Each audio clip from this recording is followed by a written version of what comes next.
कांग्रेस के राष्ट्रीय अध्यक्ष मल्लिकार्जुन खड़गे 13 अगस्त को छत्तीसगढ़ दौरे पर आ रहे हैं। खड़गे जांजगीर में कांग्रेस की ओर से आयोजित भरोसे का सम्मेलन में शिरकत करेंगे। खड़गे के दौरे को सफल बनाने मंत्री से लेकर संगठन के पदाधिकारी तक दिन रात जुटे हुए हैं। दौरे की जानकारी देते हुए खुद मुख्यमंत्री भूपेश बघेल ने कहा कि तैयारियां जोरों पर हैं और आयोजन पूरी तरह से सफल होगा। खड़गे जी आ रहे हैं, भरोसे का सम्मेलन, हमारे राष्ट्रीय अध्यक्ष आ रहे हैं, हमारे राज्यसभा में कांग्रेस विधायक दल के कांग्रेस सांसदों के नेता हैं और बड़ी तैयारी चल रही है। अध्यक्ष जी, विधानसभा अध्यक्ष जी सब लोग गए थे, मंत्रीगण भी गए थे तैयारी देखने, और कल खड़गे जी आएंगे, बहुत जबरदस्त सम्मेलन होगा। अब आपको कांग्रेस के राष्ट्रीय अध्यक्ष खड़गे के बिलासपुर संभाग के जांजगीर में सभा के राजनीतिक मायने भी बताते हैं।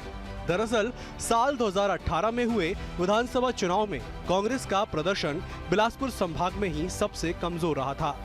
संभाग के 24 सीट में से कांग्रेस के खाते में 12 गई थी। मरवाही में हुए उपचुनाव के बाद कांग्रेस 24 में से 13 सीटों तक पहुंची, जबकि बीजेपी इस संभाग में सबसे मजबूत रही। बीजेपी को 2018 में मिली कुल 15 सीट में से 7 सीट इसी संभाग से मिली थी, जो कि कांग्रेस को 3 और बसपा को भी 2 सीट बिलासपुर संभाग से ही मिली। राजनीतिक जानकारों की माने तो बीजेपी हो या कांग्रेस, दोनों ही बिलासपुर संभाग पर फोकस तो कर रही हैं। आम आदमी पार्टी भी अरविंद केजरीवाल की सभा के बाद बिलासपुर में जोर लगाए हुए है। बहरहाल इन सियासी समीकरण के तहत बीजेपी ने खड़गे के दौरे पर कई सवाल भी पूछे हैं। भाजपा के राष्ट्रीय नेता जब छत्तीसगढ़ आते हैं तो कांग्रेस के नेता तंज कसते हैं कि छत्तीसगढ़ के नेताओं में दम नहीं है, इसीलिए वो आ रहे हैं। तो अब क्या मल्लिकार्जुन खड़गे जी जब आ रहे हैं तो क्या कांग्रेस के छत्तीसगढ़ के नेताओं का दम खत्म हो गया, इसीलिए आ रहे हैं क्या? पहले तो ये स्पष्ट करना चाहिए। दूसरा, खड़गे साहब आप राष्ट्रीय अध्यक्ष हैं, आपको भी ये बताना होगा जनता को कि 36 में से 36 वादे कांग्रेस ने क्यों अधूरे रखे हैं। 39,000 बच्चों की मौत क्यों स्वास्थ्य सुविधाओं के अभाव में हो गई है। 7,000 बलात्कार क्यों हुए हैं। आदिवासी बच्चियों के साथ छात्रावासों में जाकर हैवानियत कैसे कर ले रहे हैं। आखिर इन सब सवालों के जवाब दिए बिना अगर आप कोई प्रदेश में गतिविधि करते हैं तो जनता शायद उसे स्वीकार न करे। बिलासपुर संभाग और जांजगीर को अनुसूचित जाति वर्ग का सबसे प्रभावशाली क्षेत्र माना जाता है। ऐसे में खड़गे भी इसी वर्ग से आते हैं, इसीलिए कांग्रेस इस भरोसे के सम्मेलन के जरिए अपने सबसे कमजोर किले समेत एससी सीटों पर भरोसा मजबूत करना चाह रही है। बहरहाल कांग्रेस का ये सम्मेलन कितने भरोसे का सम्मेलन साबित होगा, ये तो वक्त ही तय करेगा। Bureau report, BSTV, Raipur.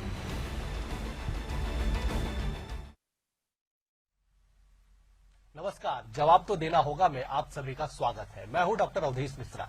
आज हम बात करेंगे कितने भरोसे का सम्मेलन, मतलब ये कि कांग्रेस कल भरोसे का सम्मेलन करने जा रही है। कांग्रेस ने दावा किया है कि बीते 5-5.5 सालों में जो कांग्रेस की सरकार ने काम किया है उससे जनता के बीच में भरोसा है और उस भरोसे का सम्मेलन वो लोगों के जरिए करना चाहती है, लोगों के बीच वो पहुंचना चाहती है। और इसमें बतौर मुख्य अतिथि कांग्रेस के राष्ट्रीय अध्यक्ष जो है मल्लिकार्जुन खड़गे, वो इसमें शामिल होंगे। पूरी तैयारियां हो चुकी है।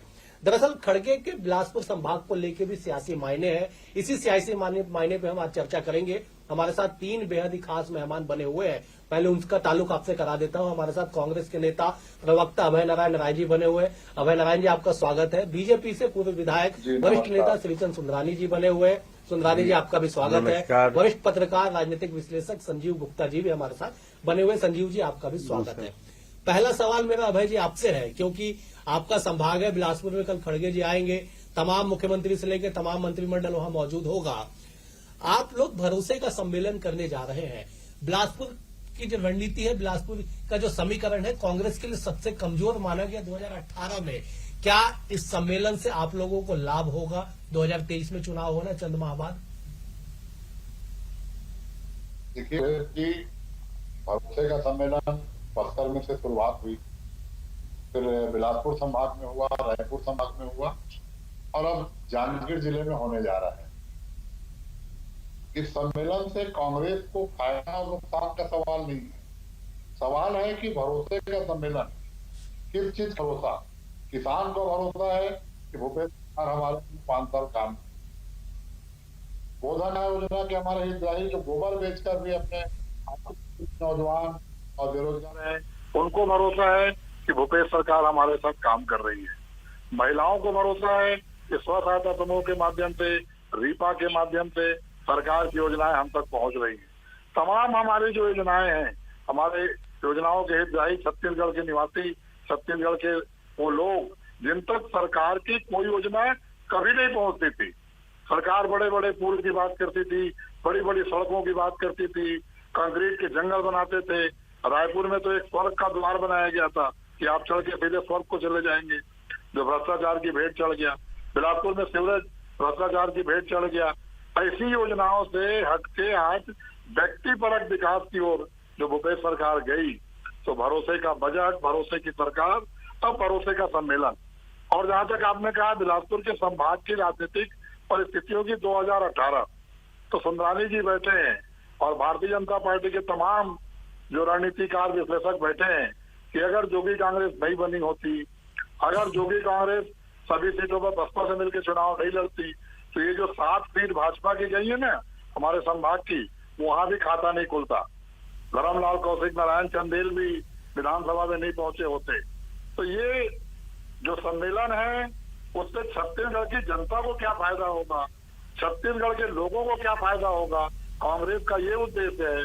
और कांग्रेस ने कभी वो, चलिए अब जवाब ले लेते हैं। आपने पिछले सरकारों का जिक्र किया है, पिछले सरकार के अंग रहे, पिछले सरकार के साथ रहे पूर्व विधायक श्रीचंद सुंदरानी जी हमारे साथ बने हुए। सुंदरानी जी, अगर आप लोगों की सरकार बेहतर काम करती, या फिर अभय जी जो बात कह रहे हैं कि जोगी कांग्रेस का गठन नहीं होता, तो आप लोगों को 7 सीटें भी बिलासपुर संभाग में नहीं मिलती, पहली बात।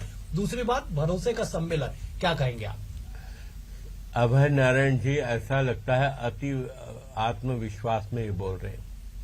हकीकत यह है कि जो भरोसा जनता का जिस सरकार पे रहा नहीं, जिस सरकार ने जनता का भरोसा खो दिया, 36 वादे करके 6 वादे भी पूरे नहीं कर पाए, ये जनता की कसौटी पे खरे नहीं उतरे, पूरे विकास के काम ठप हो गए। ये चाहे जितनी बात कर लें, जनता का भरोसा अब इस सरकार से उठ गया है। ये भरोसे का सम्मेलन का कोई औचित्य रहेगा नहीं। ये कितनी भी बात कर लें, जोगी कांग्रेस की बात कर लें, भारतीय जनता पार्टी के आधार की बात कर लें, तो आज सबसे मजबूत स्थिति में अगर भारतीय जनता पार्टी कहीं है तो बिलासपुर संभाग में है।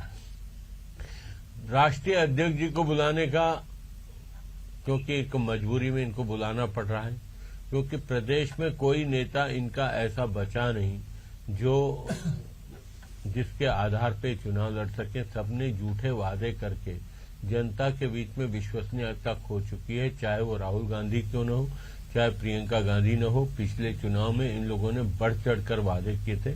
गाय की पूंछ पकड़कर शराब को बंद करने की बात, प्रॉपर्टी टैक्स आधा करने की बात, स्वयं सहायता समूह का कर्जा माफी की बात। सुंदरानी जी गाय की पूंछ गंगा, अचानक गाय की पूंछ तक पहुंच गए।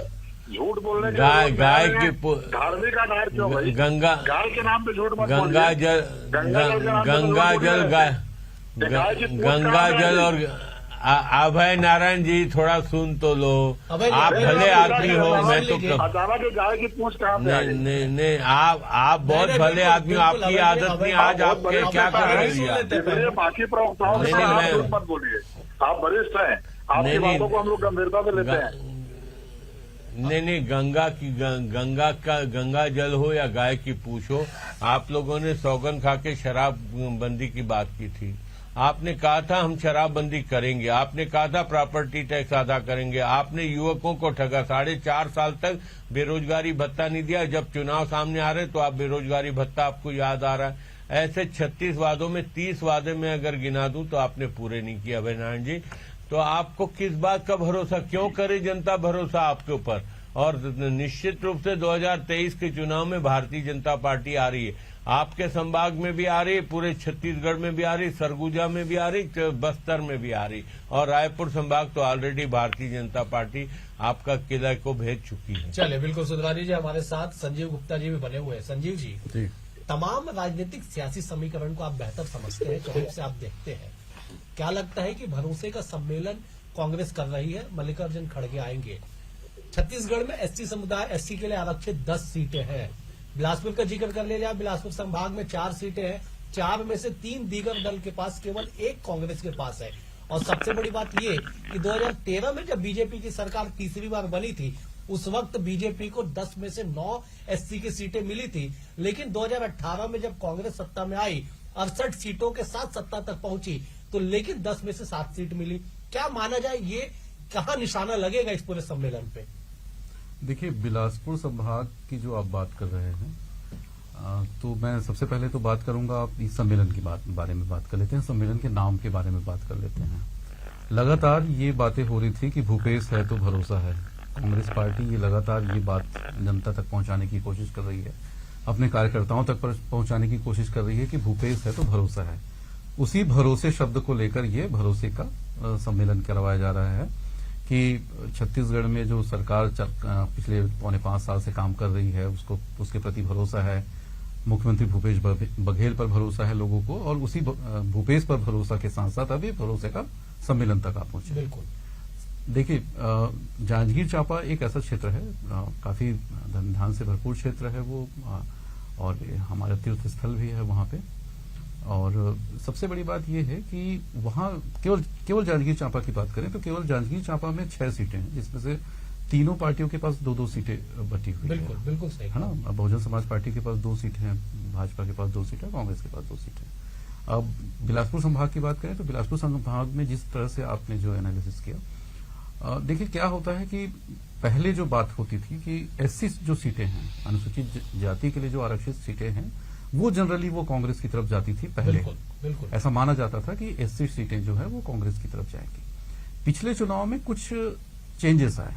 आदिवासी सीटों में बहुत अच्छा काम किया कांग्रेस ने, लेकिन एससी सीटों में उतना अच्छा काम नहीं हो पाया। मुझे नहीं लगता कि बहुत जिस हिसाब से 68 सीटें लेकर कांग्रेस सत्ता में आई थी, 15 साल के शासन को हटाया था बीजेपी के, और सभी क्षेत्रों में उन्होंने काफी अच्छा प्रदर्शन किया था। लेकिन बिलासपुर का जो क्षेत्र था, जो आप कह रहे हैं, उस पे उतना जिस हिसाब से 68 सीटों के हिसाब से वो करना होना चाहिए था, वो नहीं हो पाया था। बिल्कुल, बिल्कुल स्वाभाविक सी बात है कि कभी कम या कभी ज्यादा होता है।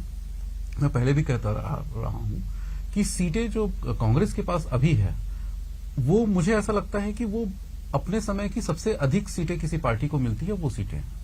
अगले चुनाव में स्वाभाविक रूप से वो सीटों में कुछ हेरफेर होगी, कुछ बदलाव होगा, कुछ कम होगी, लेकिन मुझे ऐसा लगता है कि कांग्रेस पार्टी का उन सीटों पर अभी ज्यादा, इस सम्मेलन के बाद ऐसा लग रहा है कि कांग्रेस पार्टी का उन सीटों पर ज्यादा फोकस रहेगा जहां पे वो कमजोर है, आमतौर पर कमजोर है। बिल्कुल, मैं बिल्कुल सहमत हूं आपकी बात से।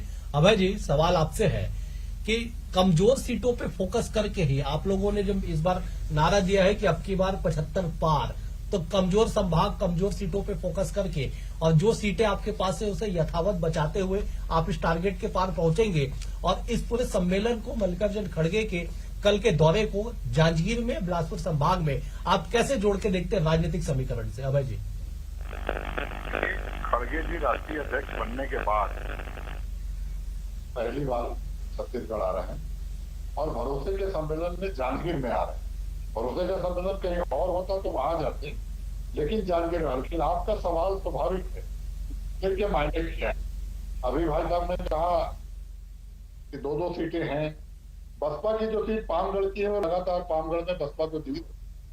पाकिस्तान जी ने अपनी पहला चुनाव लड़ने जांजगीर आए थे, 84 में, और जांजगीर लोकसभा का चुनाव लड़े। तो एक परंपरागत सीट बसपा की चल रही है। उसके अलावा बीजेपी की कोई परंपरागत सीट नहीं रही।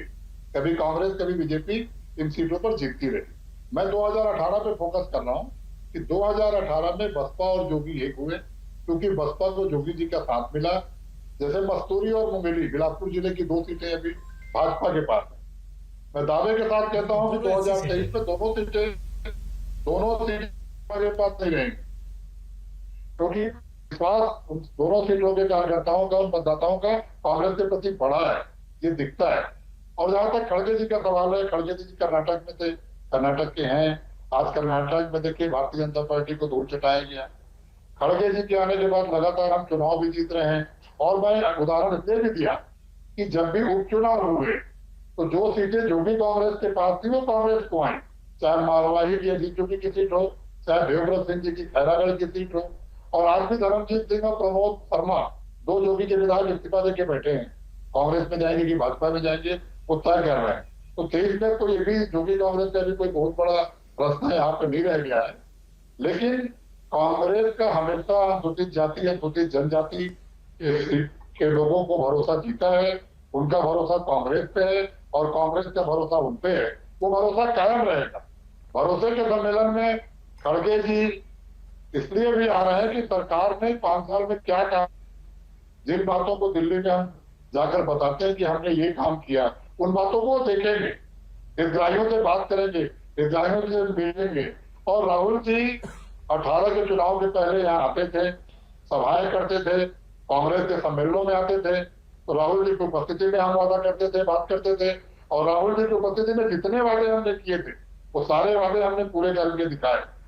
शपथ ग्रहण में हमने 2 वादे किए से जवाब ले लेते हैं अभय जी, सुंदरानी जी से जवाब ले लेते हैं। सुंदरानी जी के सामने जितनी बातें होंगी वो आने वाले 23 के लिए हमारे नसीब बनेगी और 23 में भी वो लागू होगी, ये भरोसा हमारे हाईकमान को होगा। चलिए आप जवाब दे देते सुंदरानी जी। कांग्रेस के ऊपर लोगों को भरोसा है और खड़गे जी के आने के बाद ये भरोसा और बढ़ेगा और कांग्रेस फिर से सत्ता में लौटेगी 75 पार को लेके दावा कर रही है कांग्रेस। कांग्रेस का दावा खोखला दावा है। 75 पार की बात करते हैं, आप देखिएगा ये बहुमत जुटाने लायक भी विधायक नहीं जुटा पाएंगे, क्योंकि जनता की आंखों से पट्टी उतर चुकी है। जनता को इन्होंने जो झूठे वादे, झूठे नारे देकर, भारी प्रलोभन देकर जो इन्होंने वादे किए थे, वह सारे वादों पे ये विफल साबित हुए। आज विकास के नाम पर पूरे प्रदेश में ठप हो गया विकास। सड़कें कहीं न कहीं डैमेज हो चुकी है, गड्ढे सड़कों में देखने को मिलते हैं। नगरीय क्षेत्रों में जो बदतर स्थिति कर दी है अवैध कब्जों के नाम से, जिस प्रकार नगर निगम के माध्यम से कांग्रेस के कार्यकर्ता पूरे प्रदेश में, पूरे जिलों में, यहां तक कि संपत्तियों, लोगों के जमीनों पे कब्जा करने का काम पटवारी और तहसीलदार और नायब तहसीलदार के माध्यम से जो जमीनों हड़पने का काम इस रायपुर शहर में हो रहा है। कहीं न कहीं रायपुर या पूरे शहरों में, राजधानी सहित सभी जिलों में। सुंदरानी जी आप बड़ा आरोप लगा रहे हैं। मैं आपको प्रमाणित कर दूंगा, बिल्कुल प्रमाणित कर दूंगा। लोग इतने त्रस्त आरोप मत लगाइए। 24 अरे कोई कार्रवाई नहीं होती, कोई कार्रवाई नहीं होती, कोई कार्रवाई नहीं होती। जमीनों पे कब्जा करने का एक अभियान चल रहा है, आरोप नहीं है। मैं एक गंभीर कार्यकर्ता हूँ, मैं एक गंभीर कार्यकर्ता हूँ, आरोप लगाने वाला कार्यकर्ता। और अभय नारायण जी गैर जिम्मेदाराना बात नहीं करता, गैर जिम्मेदाराना बात नहीं करता। आप चलिए, आइए राजधानी में, मैं आपके साथ चलूंगा और लोगों की व्यथा बताऊंगा। लोग कितने व्यथित हैं, लोग कितने व्यथित हैं, लोग कितने व्यथित हैं, लोग कितने व्यथित हैं। मोड़क की जमीनों का मामला क्या हुआ? देखिए, मैं किसी पे अभय नारायण जी में किसी का व्यक्तिगत आरोप नहीं लगाता, लेकिन मैं बहुत गंभीरता पूर्वक बात करता हूँ। अभय नारायण जी 43 साल की राजनीति में जिम्मेदाराना बात करने की बात नहीं की मैंने। लोग भयभीत हैं, कब किसकी जमीन पर कब्जा कर ले। बिल्कुल अभय जी एक बार सुन लेते हैं। सुंदरानी जी आप अभय नारायण जी आप मुझे बहुत अच्छे से जानते हैं, गैर जिम्मेदाराना बात नहीं करता मैं। कि अगर आपके पास ऐसे कोई मामले हैं तो आप लिखित में शिकायत कर दीजिए। अभय जी कह रहे कि 24 घंटे के भीतर उस पर कार्रवाई हो जाएगी। देखिए, लिखित में शिकायतें भी हो रही है, मैं एक बार संजीव जी को इन कर देता हूँ, थानों में शिकायत जवाब ले लेता हूँ। संजीव जी आपको क्या लगता है कि जो तमाम आरोप प्रत्यारोपों का दौर चल रहा है, चुनावी रणनीति पे इसका कितना असर होगा? और बीजेपी के कई जो बड़े नेता है वो लगातार छत्तीसगढ़ आ रहे हैं, कांग्रेस के राष्ट्रीय अध्यक्ष आ रहे हैं, उसका मनोबल पर कितना असर पड़ेगा कांग्रेस के कार्यकर्ताओं पे? देखिए, मुझे ऐसा लगता है कि लगातार हम चुनाव का विश्लेषण करते हैं या फिर चुनाव कवर करते हैं, आप भी लगातार कर रहे हैं। तो जैसे जैसे जब चुनाव आता है ये आरोप प्रत्यारोप का दौर बढ़ता जाता है। अभी तो ये शुरुआत है, अभी लगातार और आरोप लगेंगे कि आपने ये किया, आपने वो नहीं किया, आपको वो करना चाहिए था, आपको ये नहीं करना चाहिए था। तो वो तमाम तरह की चीजें राजनीतिक पार्टियां करती हैं उनका अधिकार भी है। सबसे बड़ी बात यह है कि आने वाला जो समय है, मुझे ऐसा लगता है कि बहुत आसान नहीं होने वाला है कांग्रेस के लिए, ना ही बीजेपी के लिए। ये टफ जाएगा, ये चुनाव उतना आसान नहीं होगा किसी एक पार्टी के लिए जिस तरह से 2018 का चुनाव था। इसमें कांग्रेस को भी काफी मेहनत करने की जरूरत है और भारतीय जनता पार्टी को भी काफी मेहनत करने की जरूरत है। रही बात आपने जो कार्यकर्ताओं की जो बात कही है कि नेता ही कार्यकर्ताओं को उनके मनोबल को बढ़ाने और घटाने का काम करते हैं। बिल्कुल सही। यदि आपके पास कोई बेहतर नेता है जो सच्ची बात तो ये कही जानी चाहिए कि जो जन नेता की जो बात करते हैं कि आपके पास जो जनता जिसे पसंद करे, कार्यकर्ता जिन्हें पसंद करे, कार्यकर्ताओं के साथ सीधा संवाद हो, उनके सुख दुख में वो साथ दे, अगर ऐसे नेता सामने आते हैं चाहे कोई भी पार्टी हो, तो उस पर स्वाभाविक रूप से कार्यकर्ता उनको उस जगह पे बैठाने की कोशिश करती है जिसके वो हकदार होते हैं। तो कार्यकर्ता उन्हीं नेता को पसंद करते हैं जो उनके सुख दुख में साथ दे। तो ये दोनों पार्टियों को सोचना होगा कि किस तरह के नेता को साथ में रख रहे हैं। टिकट देते वक्त भी इस तरह की चीजों को ध्यान में रखना होगा कि वो किस तरह के लोगों को सामने ला रहे हैं। बिल्कुल और वो सही। किस तरह से लोगों का साथ देते हैं। बिल्कुल। अभय जी, मेरा सवाल एक आपसे है, बिलासपुर संभाग माना कि आंकड़ों की दृष्टि से 2018 में कांग्रेस के लिए सबसे कमजोर रहा। क्या केवल यही एक प्रमुख वजह है कि बीजेपी के राष्ट्रीय अध्यक्ष जेपी नड्डा 30 जून को जब वो छत्तीसगढ़ आते हैं तो बिलासपुर में सभा को संबोधित करते हैं। आप पार्टी के राष्ट्रीय संयोजक और दिल्ली के मुख्यमंत्री अरविंद केजरीवाल छत्तीसगढ़ के दौरे पे आते हैं तो 5 जुलाई को बिलासपुर में जनसभा को संबोधित करते हैं। सारी पार्टियों की जो निगाहें हैं, बीजेपी अपने गढ़ को मजबूत करना चाहती है, आप पार्टी अपने लिए नया विकल्प बिलासपुर संभाग में तलाश रही है, और आप लोग भी खड़गे जी का जो दौरा है वो कल जांजगीर में बिलासपुर संभाग में करवा रहे हैं। निश्चित रूप से बिलासपुर संभाग का अपना महत्व है। बिलासपुर संभाग में 1977-78 में 19 की 19 सीटें हम जीतते थे, 19 में 13 सीटें हम जीतते थे। कांग्रेस का गढ़ रहा है, कांग्रेस के प्रति लगाव रहा है। और मैंने कहा ना कि राजनीतिक रूप से कांशीराम जी ने अपने राजनीति की शुरुआत बिलासपुर संभाग से की। अरविंद नेताम जी यहाँ से आकर चुनाव लड़ चुके हैं। बिलासपुर संभाग का अपना एक महत्व है, हर पार्टी अपना भविष्य तलाश रही है। एक अंतर जरूर बताऊंगा कि भारतीय जनता पार्टी के नड्डा जी आए, राजनाथ सिंह जी आए, अमित शाह जी आए, नरेंद्र मोदी जी आए, वो केवल झूठ बोलने और झुंझुना पकड़ाने आते हैं। हमारे राष्ट्रीय अध्यक्ष आ रहे हैं, हमारा भरोसा, जनता का भरोसा इस सरकार पे क्यों है और हमने इन 5 साल में 3 योजनाओं को पूर्ण रूप दिया है, वो देखने के लिए आ रहे हैं। और हम आज कर्नाटक में नरेंद्र मोदी को हराकर यहाँ पर आ रहे हैं। हमारा राष्ट्रीय अध्यक्ष खड़गे जी, जो कर्नाटक में जाकर बजरंगबली, जिस कर्नाटक को जाकर दुनिया भर के तमाम बिल्कुल। अभय जी समय का थोड़ा सा अभाव है, मैं एक जवाब और ले लेता हूँ। सुंदरानी जी, भरोसे का सम्मेलन कांग्रेस करने जा रही है, आप लोग भी लगातार अपने कार्यकर्ताओं का रिचार्ज कर रहे हैं। कांग्रेस को इसका कितना फायदा मिलेगा, आप लोगों को कितना इसके लिए रणनीति बदलनी पड़ेगी? 10 सेकंड में आपका जवाब सुंदरानी जी। देखिए, निश्चित रूप से छत्तीसगढ़ में कांग्रेस की जमीन हिल गई है, तभी भरोसे का सम्मेलन इनको करना पड़ रहा है। और भरोसा कांग्रेस के प्रति अब जनता के बीच में रहा नहीं, और निश्चित रूप से इनका पतन होने जा रहा है। ये कितना भी बचाने की कोशिश कर लें अपने गढ़ को, लेकिन ये गढ़ को बचा नहीं पाएंगे। चलिए, गढ़ को बचा नहीं पाएंगे। संजीव जी, आपका एक लास्ट कमेंट में चाहूंगा इस मसले पे। कल के दौरे के बाद छत्तीसगढ़ कांग्रेस में कि रणनीतियों में, उनके ऊर्जा के संचार में कितना बदलाव आप आकलन करते हैं? देखिए, ये बहुत ही स्वाभाविक है। जब भी पार्टी का कोई बड़ा नेता आता है, अब तो राष्ट्रीय अध्यक्ष ही आ रहे हैं, तो स्वाभाविक रूप से कार्यकर्ताओं में तो वो उत्साह रहेगा ही कि हमारे पार्टी अध्यक्ष आ रहे हैं, उनके कार्यक्रम को वो सुनने भी जाएंगे, उनको देखने भी जाएंगे। और मुझे ऐसा लगता है कि कोई भी पार्टी हो, चाहे भारतीय जनता पार्टी हो, कांग्रेस हो, या फिर और भी जो पार्टियों का नाम ले रहे हैं, उनके अगर राष्ट्रीय अध्यक्ष या राष्ट्रीय नेता आते हैं तो स्वाभाविक रूप से उनका जो पॉजिटिव असर जो है वो कार्यकर्ताओं में। बिल्कुल। अभय जी, क्या कल के भरोसे के सम्मेलन के बाद 2018 के आंकड़ों को सुधार के 2023 में आप लोग और बेहतर करेंगे? 10 सेकंड में आपका जवाब। निश्चित रूप से राष्ट्रीय अध्यक्ष के आने के बाद हमारे बिलासपुर संभाग के कार्यकर्ता रिचार्ज होंगे। दीपक बैज और भूपेश बघेल के नेतृत्व में हम 24 की 24 सीटें इस संभाग की जीतेंगे। भारतीय जनता पार्टी के खाता नहीं खुलेगा इस संभाग में, ये उसको चलिए बिल्कुल। राजनीति में सबके अपने अपनी महत्वाकांक्षा होती है, राजनीति में सबको के अपने अपने एक महत्व होता है। आप कह रहे हैं कि बीजेपी खाता नहीं खोलेगी, और ठीक दूसरी तरफ बीजेपी कह रही है कि कांग्रेस की सरकार की विदाई हो जाएगी। बहरहाल इन तमाम चर्चाओं के बाद समय जब जनता जनार्दन के पास आएगा तो जनता तय कर लेगी कि छत्तीसगढ़ में कौन राज करेगा और कौन विपक्ष में बैठेगा। फिलहाल आज इस कार्यक्रम में इतना ही। हमारे तीनों मेहमान का, अभय जी आपका शुक्रिया, सुंदरानी जी आपका शुक्रिया, संजीव जी आपका भी शुक्रिया। इस कार्यक्रम में इतना ही। कल एक और मुद्दे के साथ आपसे चर्चा होगी। कल तक के लिए नमस्कार।